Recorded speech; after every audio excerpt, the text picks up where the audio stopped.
Happiness, खुशी, डर, fear, anger यानी कि गुस्सा, जेलसी यानी कि ईर्ष्या, एक्साइटमेंट, एंजाइटी, सरप्राइज, सैडनेस, ये सब क्या है?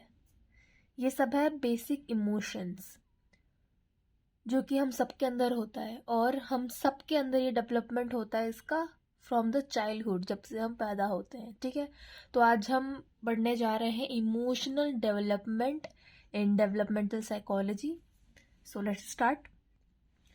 तो इमोशनल डेवलपमेंट, अच्छा तो इमोशन है क्या? इमोशन निकला है एक लैटिन वर्ड इमोविया से, नाम के वर्ड से, जिसका मतलब होता है to stir up, to agitate और टू एक्साइट। ठीक है, so we can say that emotion is a stirred up और disturb state of mind. Emotional development refers to a child's ability to express, manage and recognize their feelings। ठीक है, emotional development से क्या समझ में आया? इमोशनल डेवलपमेंट हम जब इन्फेंट से, चाइल्डहुड से लेकर जब हम बड़े तक जाते हैं, एडल्टहुड तक, तब हमारा इमोशंस हमारे कैसे डेवलप होते हैं।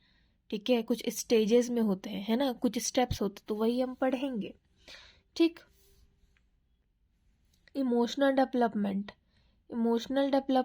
formerly overshadowed by cognition is an exciting and rapidly expanding area of research। ठीक है, ये हमें पता ही है, ये अच्छी लाइन है लिखने के लिए। ठीक है, अब देखते हैं फंक्शंस ऑफ इमोशंस। इमोशन क्या होता है? Emotion is a rapid appraisal of personal significance to situation which prepares you for action। For example, happiness leads to approach। ठीक है, हमें किस चीज़ से, अगर किसी चीज़ से खुशी मिलेगी तो हम उसके तरफ बढ़ेंगे और करना चाहेंगे उसको एंजॉय करेंगे। सैडनेस, अगर हमको कुछ चीज़ करके या किसी पर्सन से अगर सैडनेस मिल रही है तो हम उधर नहीं जाएंगे ना, हम उसे विड्रॉ करेंगे। Fear actively leads to move away. ठीक है, डर लगता है तो हम किसी चीज़ से भागते हैं जिससे हमको डर लगता है। और एंगर टू ओवरकम ऑब्स्टेकल। ठीक है, हम गुस्सा दिखाते हैं किसी अपनी सिचुएशन से बाहर निकलने के लिए। An emotion then express your readiness to establish, manage और change your relations to the environment on the matter of important to you. ठीक है, a number of theories like functionalist approach, जैसे जेम्स लैंग भी एक theory है। ठीक है, तो ये फंक्शनलिस्ट अप्रोच से हम जानते हैं इमोशन को। ठीक है, अच्छा एग्जाम में जैसे कॉम्पिटिटिव एग्जाम होता है तो उसमें अगर इमोशन आए तो उससे हमको समझ आना चाहिए अच्छा कि फंक्शनलिज्म की बात हो रही है। ठीक है, और अगर फंक्शनलिज्म कहीं आए और उसमें ऑप्शंस में अगर कहीं आपको इमोशन या उससे रिलेटेड दिखे तो लाइक ये दोनों इंटरकनेक्टेड है, क्योंकि एमसीक्यूज में एग्जाम्स में ऐसा ही होता है। तो याद रखिए, the function is approach of to emotion emphasizing that the broad function of emotions is to energize behavior aim at the attaining personal goals। ठीक है, इन्होंने क्या कहा है कि जितने भी फंक्शनलिस्ट है, फंक्शनलिस्ट कौन कौन है? विलियम जेम्स हैं, है ना, गैल्टन है, डुई हैं। ठीक है, जॉन डुई। तो उन्होंने क्या कहा है कि जो इमोशंस का जो ब्रॉड स्पेक्ट्रम है, ठीक है, जो भी फंक्शंस है ना इमोशन के, वो कहीं ना कहीं हमारे बिहेवियर को, हमारे व्यवहार को एनर्जाइज करते हैं। ठीक है, क्यों एनर्जाइज करते हैं? ताकि हमें जो चाहिए, जो भी हमारा पर्सनल गोल है, उसको हम पा सके, उसको हम अटेन कर सके। ठीक, अब इमोशन जो है वो किसी कुछ इवेंट्स में पर्सनली रेलेवेंट होता है। वो कौन से? पहला, you may already have a goal in mind such as doing well on test, so the testing situation prompts strong emotion. अगर आपके दिमाग में ये है कि आपके दिमाग में अगर ये गोल है कि आपको टेस्ट में अच्छा करना है, ठीक है, तो वो टेस्ट में अच्छा करने वाला इमोशन आपका बहुत स्ट्रॉन्ग है। ठीक है, secondly, other social behaviour may alter the situation significance for you as a friend visit you and respond warmly to a friendly greeting।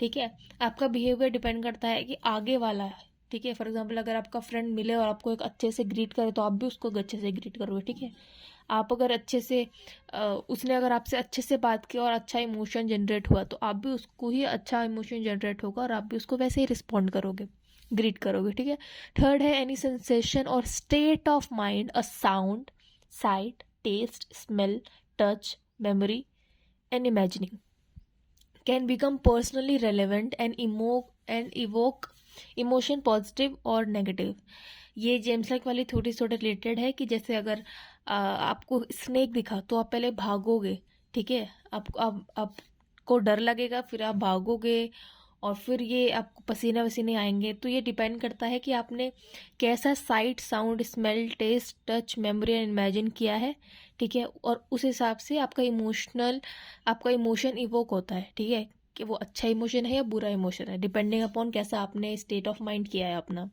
ठीक है, या कैसा सेंसेशन आपने एक्सपीरियंस किया है। Your emotional reaction in turn affect your desire to repeat the experience. अगर आपका emotional reaction कहीं पे अच्छा होगा तो आपको वो करने में और मज़ा आएगा, आप और वो करना चाहोगे।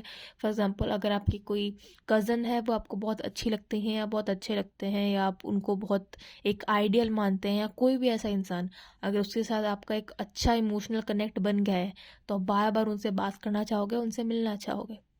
In case emotion arises from the ongoing exchange between person and environment. Okay. अब देखते हैं हम emotion and cognitive processing.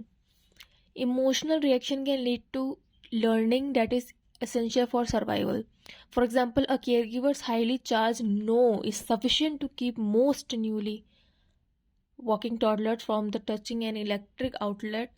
ठीक है, अब देखो, अगर इमोशनल रिएक्शन जो होता है, अगर कोई आपको बोलेगा कि नहीं ये नहीं करना, इतना स्ट्रांग बोलेगा कि नहीं, नो नहीं करना है, तो जो अभी अभी बच्चा छोटा है, जो अभी चलना सीख रहा है, वो बहुत सारी चीज़ों से बच जाएगा, क्योंकि वो बिहेवियर लर्न कर लेगा ना, वो सीख लेगा कि अच्छा ये नो बोल रहा है, मतलब ये गलत है, मुझे नहीं करना है, ठीक है, वो। और ऐसे टॉडलर काफ़ी चीज़ों से बच सकता है, जैसे सीढ़ी से गिरना या कहीं से चोट लगना या इलेक्ट्रिक आउटलेट को छूना नहीं छूना, ठीक है। द इमोशन कॉग्निशन, अच्छा इसका मतलब क्या है इमोशन कॉग्निशन? कॉग्निशन मतलब होता है हमारा माइंड में जो हम सोचते हैं, thoughts, thinking. The emotion cognition relationship is evident in the impact of anxiety on the performance. ये काफ़ी अच्छा पॉइंट है, काफ़ी स्टूडेंट इससे रिलेट करेंगे। Among children and adults, high anxiety impairs thinking and especially on the complex tasks by diverting attention from the cognitive processing to task relevant threatening stimuli and worrisome thoughts. For example, side में आप देख सकते हैं एक guitarist है, ठीक है। अब एज अ गिटारिस्ट, जैसे एज अ गिटारिस्ट मैं आपको पर्सनल व्यू दे सकती हूँ कि हाँ ऐसा होता है, अगर दिमाग में कुछ और चल रहा है हमारे, ठीक है, ये हमको एनजाइटी फील हो रही है, तो हम जो धुन बजा रहे हैं, हम जो स्ट्रमिंग पैटर्न कर रहे हैं, उसमें हम डाइवर्ट हो जाते हैं, क्योंकि हमारा कॉग्निटिव प्रोसेसिंग में हमारा टेंशन पूरा नहीं है, ठीक है। हमारी एंजाइटी हमारी थिंकिंग को खराब कर सकती है या डिस्टॉर्ट कर सकती है। Among the children's and the adults, high anxiety impairs thinking specially on the complex task by diverting attention from cognitive processing, ठीक है। हम ये भी देख सकते हैं कि एग्ज़ाम में हमको पढ़ना है, ठीक है, डिफ़िकल्ट एग्ज़ाम में देना है, पढ़ना है, लेकिन हमको एंजाइटी होती है, और ये एंजाइटी इतनी ख़राब होती है, इतना हमारे थिंकिंग को बिगाड़ देती है कि हम डाइवर्ट हो जाते हैं और हम कुछ और ही सोच रहे होते हैं, ठीक है। Emotions can also powerfully affect memory को भी काफ़ी इफेक्ट करती है, ठीक है। देखो पहले हमने क्या पढ़ा, लर्निंग के लिए ज़रूरी होता है, ठीक है, फिर एंजाइटी इम्पैक्ट डालती है परफॉर्मेंस पे, और तीसरा हम पढ़ रहे हैं emotion can powerfully affect memory, तीसरा memory. For example, compare to their less stressed age mates, preschool and school age children who were highly upset by the inculcation of at the doctor's office tended to remember the event better, probably because they focused more attention on the threatening experience. अब देखो emotion क्या काम कर रहा है, छोटे बच्चों को हम डॉक्टर के पास लेके जाते हैं, ठीक है। अब डॉक्टर के पास लेके जा रहे हैं, और अगर उसमें भले ही डॉक्टर ने बहुत अच्छे से बात किया है, या रास्ते में आते जाते हैं आपके पेरेंट्स ने आपको जूस पिलाया हो, चॉकलेट दिया हो, कहीं कुछ खिलाया हो आपका फेवरेट, कहीं ले गए हो, लेकिन डॉक्टर के पास ले गए और डॉक्टर ने आपको सुई लगाई, इंजेक्शन लगाया, तो बच्चे को वो याद रहेगा, क्योंकि वो उसके लिए स्ट्रेसफुल सिचुएशन है, ठीक है। तो इमोशन अफेक्ट्स मेमोरी, ठीक है। The relationship between emotion and cognition is by directional, मतलब दो डायरेक्शन है, ठीक है। क्या है? A dynamic interplay already underway in early infancy, Lewis 1999. In one study, researcher thought that 2 to 8 months old to pull a string to activate perceptible sights and sounds. As the infant learned the task, they responded with the interest, happiness, and surprise. Then, for a short period, pulling a string for no longer turned an attractive stimuli. पहली बार किसी बच्चे को हम कोई खिलौना देते हैं तो वो बजाता है टन टन, उससे कुछ आवाज़ हो रही होती है तो उसको अट्रैक्ट करता है. लेकिन वही 10 बार अगर हो जाएगा तो वो भी बोर हो जाएगा कि अब ये मुझे अट्रैक्टिव नहीं दिख रहा है क्योंकि बार बार सेम ही चीज़ हो रही है. The babies emotional reactions quickly changed, mostly to anger but occasionally to sadness. Once the contingency was restored, the infants who had reacted angrily showed renewed interest and enjoyment, whereas the sad babies turned away.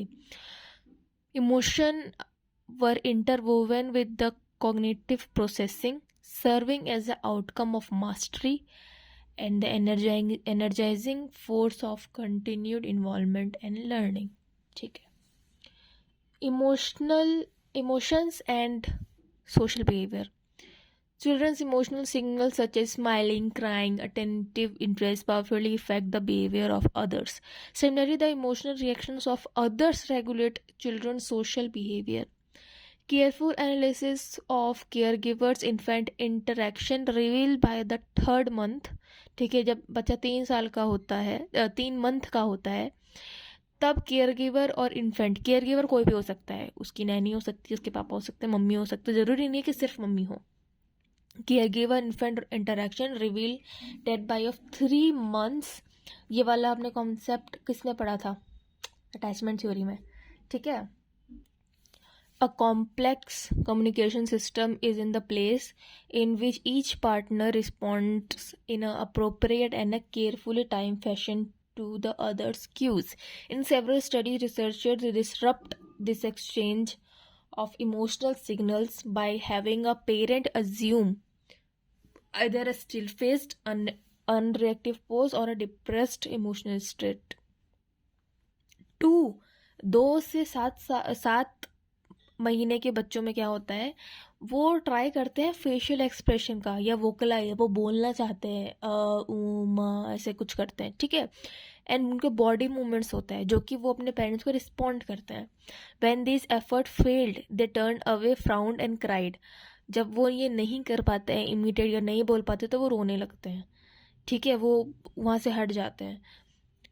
The still-faced reaction occurs when natural human communication is disrupted.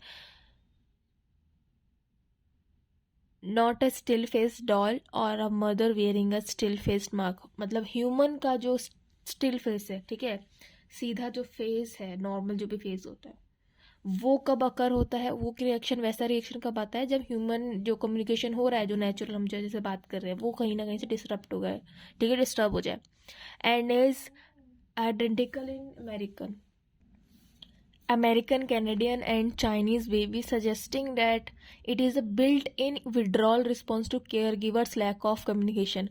वो respond नहीं करेगा. ठीक है. वो agree नहीं करेगा, withdrawal कर देगा क्योंकि उसको समझ में नहीं आ रहा. लैक ऑफ कम्युनिकेशन है जो उसको प्यार दे रहा है, जो उसकी केयर कर रहा है केयर गिवर और इन्फेंट में. ठीक.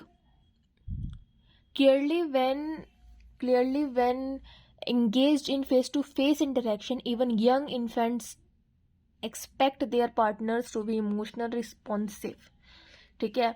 जब हम फेस टू फेस, आमने सामने जब हम इंटरेक्शन करते हैं, तब हम जो यंग बच्चे होते हैं वो आशा कर रहे होते हैं कि हमारे जो पार्टनर्स हैं, ठीक है, जो हमारे केयर गिवर्स हैं या जो भी हमारे आस पास है, वो हमको इमोशनल रिस्पॉन्स दें. ठीक है. To learn more about the impact of the parental depression on children's emotion and social adjustment, consult the biology and the environment. ठीक है. ये अगले पेज पे. ठीक है. Okay. With age, emotional expression become deliberate means through which infants communicate and babies monitor the emotional expression of the others to assess their intention and perspective. For example, caregivers initiate nearly all positive emotional exchange with the young babies, but by 9 months infants become initiators, smiling before the caregiver smile. पहले वो हमेशा expectation पे था कि अच्छा ये हमारे आसपास वाले हमारे इंटरेक्ट करें, क्या मुझे समझ में आए, वो वोकलाइज करने की कोशिश कर रहे थे, वो रिस्पॉन्ड करने की कोशिश कर रहे थे, ठीक है, वो इमोशनली रिस्पॉन्सिव हो हमारे पार्टनर्स, वो एक्सपेक्ट कर रहे थे, ठीक है। लेकिन जब बच्चा 9 महीने और आगे जब बड़ा होता जाता है तो वो खुद से ही रिस्पॉन्ड कर रहा होता है, वो वेट नहीं करता कि हमारे केयर गिवर स्माइल करेंगे तो ही हम स्माइल करेंगे, ठीक है।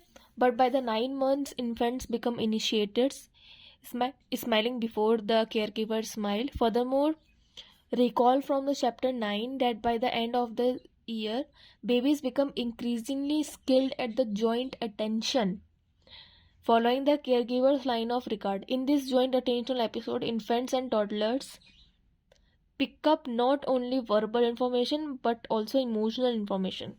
पहले बच्चे होते हैं कि ठीक है आओ जाओ मम पानी, ठीक है, कि ये वो वर्बल इंफॉर्मेशन से ही कम्युनिकेट कर रहे होते हैं। लेकिन बाद में, ठीक है, जैसे ही ये जॉइंट अटेंशन एपिसोड जब इन बच्चों में आने लगता है, ठीक है, ये जब स्किल आने लगती है तब क्या होता है, वो इमोशनल इन्फॉर्मेशन भी समझ जाते हैं कि अच्छा ये रो रही है, अच्छा ये मम्मा रो रही है, मम्मा उदास है, मम्मा ये है, या पापा मेरे से बात नहीं कर रहे, तो वो इमोशनल इन्फॉर्मेशन गेन करने लगता है।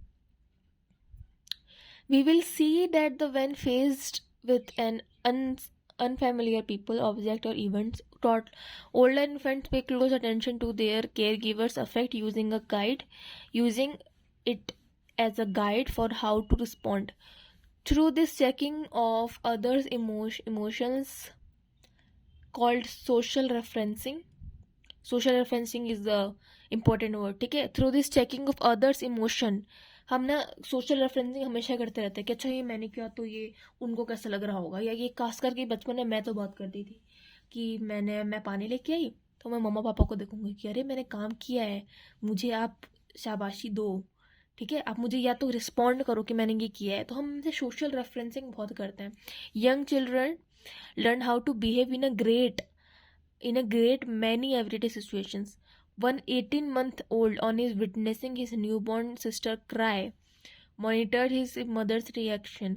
On the subsequent occasion, he patted the baby and comforted, no pitch, no tears. वो बच्चा जब छोटा बच्चा सीखता है ना अपने, फॉर एग्जाम्पल अगर 2 साल का बच्चा है, ठीक है, और उसने अभी अपने बेबी सिस्टर या बेबी बॉय को, बेबी ब्रदर को देखा है और वो देख रहा है कि अच्छा मम्मा उसको कैसे कर रही है कि नहीं रोते नहीं है, ठीक है, नहीं कुछ नहीं हुआ, तो वो भी किसी किसी ओकेजन पे जब वो दोबारा रोएगा या रोएगी, वो अपने भाई बहन को वो भी करेगी कि अरे नहीं करते, मतलब इमीडिएट करने की कोशिश करेंगे, ठीक है। So by the skill of joint attentional episodes, ये वर्बल इंफॉर्मेशन के साथ साथ इमोशनल इंफॉर्मेशन भी वो समझने लगते हैं, ठीक है। अब है इमोशंस एंड हेल्थ। वो कहावत है ना, जैसा अन्न वैसा मन वैसा तन, वैसे ये तीनों चीज़ें, हेल्थ, साइकोलॉजिकल एंड फिजिकल, ये तीनों चीज़ें एक दूसरे से इंटरकनेक्टेड है। कैसे? Many such research indicates that the emotional influence on the children's physical wellbeing, ठीक है, ये इन्होंने क्या कहा है, many other studies indicate that the persistent psychological stress जो भी होता है, हमको एंजाइटी होती है, डिप्रेशन, मूड, एंगर, इरिटेबिलिटी होती है, वो कहीं ना कहीं हमारे हेल्थ में दिखता है। वो ऐसे जैसे हम अभी एडल्टहुड की बात करें तो ऐसे नहीं कहते कि आपको बहुत स्ट्रेस्ड है, आप बहुत प्रेशर में हो तो आपके फेस पे बहुत सारा एक्नी या पिंपल होने लगते हैं, तो वो इन्हीं चीज़ का आउटकम है, ठीक है, इन्हीं चीज़ों का रिजल्ट है। कहीं ना कहीं वो हमारे हेल्थ को इफ़ेक्ट करता है। ज़्यादा एनजाइटी या बहुत ही ज़्यादा जो डिप्रेशन स्ट्रेस में जाता है, या इरिटेबिलिटी या बहुत ज़्यादा एंगर होता है, उसको कॉन्स्टिपेशन की प्रॉब्लम भी रहती है, ठीक है। For example stress elevates heart rate and blood pressure and depresses the immune responses, ठीक है। रिएक्शंस दैट में explain it's relationship with the cardiovascular disease, सबसे ज़्यादा दिल की बीमारियाँ बहुत होती है इसमें, है ना, इन्फेक्शंस लगने की भी बीमारियाँ होती है, and several forms of cancer also. Stress also reduces the digestive activity as the blood flows to the brain, heart, and extremities to mobilize the action of the body. तो स्ट्रेस, एक single stress कितना सब कुछ कर रहा है, digest system को बिगाड़ रहा है, ब्लड फ्लो बिगाड़ रहा है, वो हमारे हार्ट, ब्रेन, ठीक है, इन सबको अफेक्ट कर रहा है, consequently it can lead to gastrointestinal difficulties, जो मैंने बोला कॉन्स्टिपेशन वाला, वही सेम चीज़ है, including constipation, diarrhea, colitis and ulcers, छाले. And the stress not only induce illness but result from it a feedback loop that can cause both to worsen over time. In a dramatic demonstration of the emotional health relationship, researcher followed children adopted into a Canadian home who had been exposed to the chronic stress as a result of at least 8 months of early rearing in extremely depleted Romania of orphanages. शुरुआती के जो बच्चे थे, मतलब इन्होंने एक study demonstrate किया, वो समझाना चाह रहे हैं इमोशनल रिलेशनशिप का, इमोशन और हेल्थ का रिलेशनशिप, कि कैनेडियन बच्चे थे, उनको ये क्रॉनिक स्ट्रेस था. क्यों था? क्योंकि वो स्टार्टिंग के जो 8 मंथ थे उन्होंने एक रोमानियन ऑर्फनेज में निकाला था, ठीक है, where they lacked adult attention, ठीक है, उनको प्यार नहीं मिला, अटेंशन नहीं मिला, ठीक है, कमी रही, stimulation and suffered from the infections and dietary diseases also, most commonly intestinal parasites, hepatitis means jaundice and anaemia, खून की कमी. Compared with the healthy age mates who had been adopted shortly after birth, these physically ill, emotionally deprived children showed extreme reactivity to stress as indicated by the high concentrations of the stress hormone cortisol in their saliva, a physiological response linked to the persistent illness and learning the behavior problems including deficits in concentration में problem, control of anger में problem and impulse problem, ठीक है, impulsive बहुत, and temperament भी कम हो जाता है. The longer the children spend in the orphanage care, the higher the cortisol levels, even 6.5 after adoptation, ठीक है, कॉर्टिसोल का लेवल हाई हो जाता है. और कॉर्टिसोल किसके लिए फेमस है? स्ट्रेस हार्मोन है, ठीक है. In other investigation orphanages children displace abnormally low cortisol, a blunt physiological stress response that may be central nervous system's adaptation to the earlier frequent cortisol elevations. Extremely low cortisol levels होता है ना, वो interfere करता है with the release of the growth hormone GH and thus can stunt children's physical growth. Stress cortisol की देख रहे हो आप कितना ज़्यादा इफेक्ट कर रहा है एक बच्चे के डेवलपमेंट को, एक बच्चे के फिजिकल ग्रोथ को. Fortunately the sensitive adults care helps normalize cortisol production in the both typically developing and emotionally traumatized infants and young children. Good parents seem to protect the young brain from the potentially damaging effects of the both excessive and inadequate stress hormone exposures. After adoption into caring families, orphanage children's cortisol production moves toward the typically level and growth and the behavior problem lessens.